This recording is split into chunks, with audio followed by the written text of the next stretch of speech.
ओम शांति। इसे पूरा अंत तक सिर्फ पढ़े, आपको नशा 100% चढ़ेगा। और कभी भी नशा कम हो तो फिर से पढ़ लेना। जितनी बार पढ़ोगे नशा बढ़ेगा। श्री बाबा कहते हैं कि तुम मेरी यानी भगवान की संतान हो। तुम्हें इस बात का हर क्षण नशा चढ़ा रहना चाहिए, और नशा चढ़ा रहेगा तभी तो सर्व प्राप्ति संपन्न होंगे। जैसे कोई प्राइम मिनिस्टर का बच्चा होता है, उसे हर समय कितना नशा रहता है कि मेरा पिता पावरफुल है, जबकि शिव बाबा तो ओशन ऑफ पावर यानी शक्तियों के सागर हो। प्राइम मिनिस्टर के भी आत्मिक पिता हैं। अब ध्यान से, मैं आत्मा उस परमपिता परमात्मा शिव की संतान हूँ, जिसके एक संकल्प से सृष्टि चलती है, जिसके इशारे पर समय भी परिवर्तन लेता है, जिसकी याद से सभी आत्माएं फिर से खिल उठती है, पावन बन जाती है। तो फिर सोचो, मुझे कितना नशा होना चाहिए।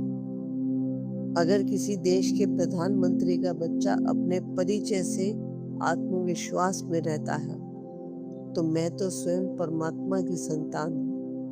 मेरा पिता कोई साधारण सत्ता नहीं, सर्वशक्तिमान शिव बाबा है।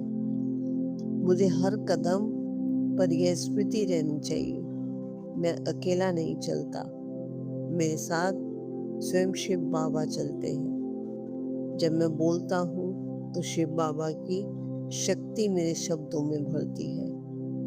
जब मैं कर्म करती हूँ तो श्रेष्ठ भाग्य मेरे आगे आगे चलता हूँ। जब मैं याद में बैठती हूँ तो पूरा वातावरण दिव्यता से भर जाता है। मुझे डर कैसा, कमजोरी कैसी, हीन भावना कैसी। जिस आत्मा का पिता स्वयं परमात्मा है, उसे किस बात की कमी हो सकती है। मैं वह आत्मा हूँ जिसे भगवान ने चुना है। करोड़ों आत्माओं में से मुझे अपना कहा है, मुझे अपना पहचानता है। ये कोई छोटी प्राप्ति नहीं, ये तो पूरे कल की सबसे बड़ी लॉटरी है। आज हर सेकंड में यही अनुभव करती हूँ, मैं भगवान की संतान हूँ। मैं मास्टर सर्वशक्तिमान हूँ। मेरे मस्तक पर भाग्य का सितारा चमक रहा है। मेरी चारों ओर परमात्मा सुरक्षा का कवच है।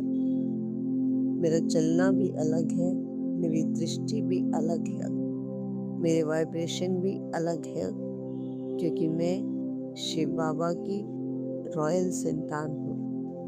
अब हर श्वास में यही नशा बढ़ता जा रहा है।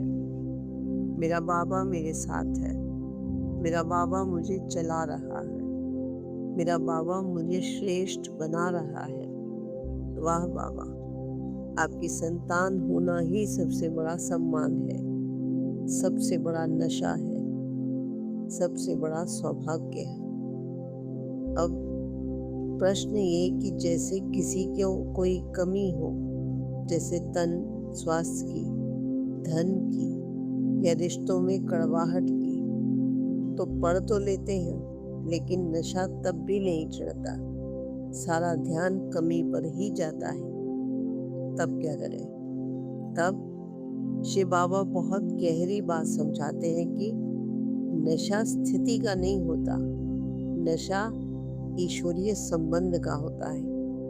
अगर किसी राजा का बेटा कुछ समय के लिए जंगल में भी चला जाए, तो क्या वह राजा का बेटा होना बंद हो जाता है? नहीं। उसके कपड़े साधारण हो सकते हैं, पर उसकी पहचान नहीं बदलती। ऐसे ही कभी तन में समस्या हो सकती है, धन में कमी हो सकती है, रिश्तों में उलझन हो सकती है, लेकिन इससे यह सत्य नहीं बदलता कि मैं भगवान शिव बाबा की संतान हूँ। जबकि यही समय तो नशे की सबसे बड़ी परीक्षा है। जब सब कुछ अच्छा हो तब खुशी महसूस करना आसान है, लेकिन जब परिस्थितियों से परेशान हो रहे हो और तब भी आत्मा कहे कि फिर भी मैं शिव बाबा की संतान हूँ। बाबा देखिए, बस वहीं से आपका सच्चा नशा शुरू होता है। जैसे देखो, छोटा बच्चा जब डर जाता है तो खिलौने नहीं पकड़ता, वह अपने पिता का हाथ पकड़ता है। क्यों? क्योंकि उसे वस्तुओं से ज्यादा संबंध पर भरोसा होता है। इसी तरह जब जीवन में कोई कमी दिखे तो उस कमी को बार बार मत देखो, वरना बुद्धि उसी में फंस जाएगी।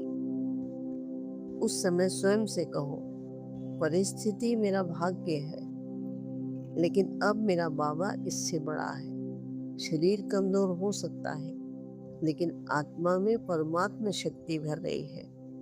धन कम हो सकता है, लेकिन मेरा भाग्य विधाता मेरे साथ है। रिश्तों में दूरी प्रवाहट हो सकती है, लेकिन मुझे स्वयं भगवान का साथ मिला हुआ है। ऐसे शुद्ध संकल्पों से आत्मा परिस्थिति से ऊपर उठ जाती है। फिर नशा आता है कि मेरे पास बाबा है, इसलिए जो कमी है वह भी भरती जाएगी। श्री बाबा हमें इसलिए याद नहीं करते कि हम परफेक्ट हैं, वे इसलिए याद करते हैं क्योंकि हम उनके बच्चे हैं। सूरज पहले रोशनी देता है, फूल बाद में खिलते हैं। ऐसे ही पहले बाबा का प्यार मिलता है, फिर आत्मा की स्थिति बदलती है। सारे विश्व के लिए मंगल कामनाएं। शुक्रिया मेरे मीठे प्यारे शिव बाबा। ओम शांति।